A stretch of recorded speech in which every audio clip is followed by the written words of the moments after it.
Hello, good morning ulit sa inyo lahat mga Kachidax. Welcome back ulit sa ating channel, Kachidax Farm TV. So for today's video mga Kachidax ay ipapakita ko sa inyo na naglilimlim na yung aking inahin na manok mga Kachidax. Pero bago ang lahat ay mag-intro muna tayo. Hi, ako si Kachidax Farm TV. Gumagawa ako ng mga video tungkol sa pag-aalaga ng mga Muscovy duck.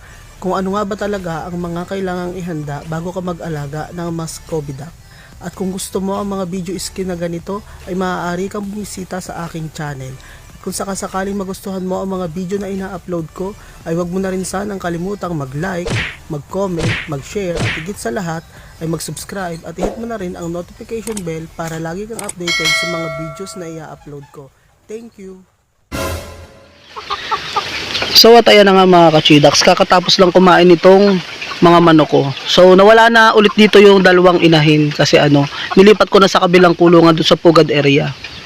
Kasi itong mga to, kinastahan na nila, akala ko nag-aaway, sinasabong nila, yung pala kinakastahan. So hiniwalay ko na, nilagay ko sa kabilang kulungan. At yun na nga mga Kachidax, ipapakita ko sa inyo na naglilimlim na yung aking inahin na manok. So ayan hindi na siya bumababa, 2 araw na siyang naglilimlim. Simula kahapon, hindi, pantatlong araw na niya ngayon. Kasi nung nag-itlog siya, nung last vlog natin ay naka 15 egg siya. Tapos nung kinabukasan, umupo siya, hindi na siya nang-itlog, naglimlim na siya. So yun, nakarami rin naman siya kasi naka 15 egg siya. Sana marami siyang mapisa na itlog. Babawasan ko sana yung itlog niya kasi syempre minsan kasi sa sobrang dami ng itlog hindi napipisa lahat. Pero hindi ko na lang din binawasan. Para hintayin na lang natin kung ilan yung mapipisa niya, tapos yung matitira, ilaga na lang natin. So ayan, alam nyo ba mga Kachidax, itong inahin sa mabulitik, 3 yan. 2 inahin saka 1 tandang. Tapos yun nga, dumalaga sila, binatilyo yung manok, tapos ako na yung talagang nagpalaki. Tapos inano ko sila ng Gallimax agad, pinakain ko ng Gallimax. Kaya ito kapag nangingitlog talaga to ay madami. Pinakamarami niyang naitlog, hindi ko alam, 16 yata o 18. Ganun, nung dito pa yung pugad area ko. Ayan, kasi tinanggal na Kasi nga, nilipat na dun sa kabila, pati yung net dito. Kung nakikita nyo dati may net dito. So, kaya sana makapisa to ngayon ng marami, kahit man lang 10 pataas. Para madagdagan tong mga kapatid niya. Kasi nga, lahat naman ng manok ko na dito ay anak niya, siya yung nanay. Kasi dati 'di ba nakikita nyo dun sa mga vlog ko, ang dami-dami kong manok. Mahigit 100 yata 'yun.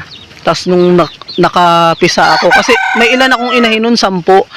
Sunod-sunod nun mangitlog, tapos sunod-sunod din nagpisa. Kaya umabot ng nasa 80 plus yung mga sisiw.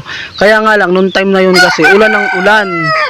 Tapos bumaha dito, yan bumaha dito. Nakita nyo, panoorin nyo dun sa mga sa mga old vlog ko.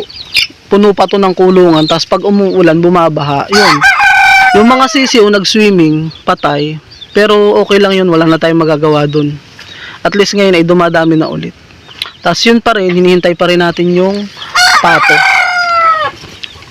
Ito palang kulungan na to mga Kachidax, sa mga hindi pa nakakaalam, sa mga hindi pa nakakapanood, yan, lahat yan nabubuksan. Pati dito sa likod, kasi nga ito dapat yung paglalagyan ng mga sisiw na 45 days. Kasi dapat mag-aalaga ulit ako nun. So hindi na kinaya. Kasi bukod sa kulang sa budget ay palagi nang busy, lalo na ngayon. Pero okay lang, at least ngayon dumadami yung ating mga manok. At saka parang mas mabilis talaga magparami ngayon ng native na manok kasi nga hindi ulan ng ulan, tag-init.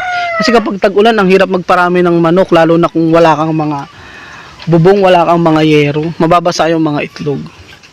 Shoutout pala kay Kachidax Jeric Gregorio, manok ng Insulan. Happy farming sa'yo bro. Huwag kang susuko sa pag-upload, tuloy-tuloy lang para sa pangarap. Para sa atin yan. Darating din yung time na mamamonetize ka. So at ayun lang mga Kachidax for today's video, in-update ko lang kayo na naglilimlim na yung aking inahin. So maraming salamat sa mga manonood ng video ko na to at sa mga videos na i-upload ko pa. Bye bye guys, see you next vlog.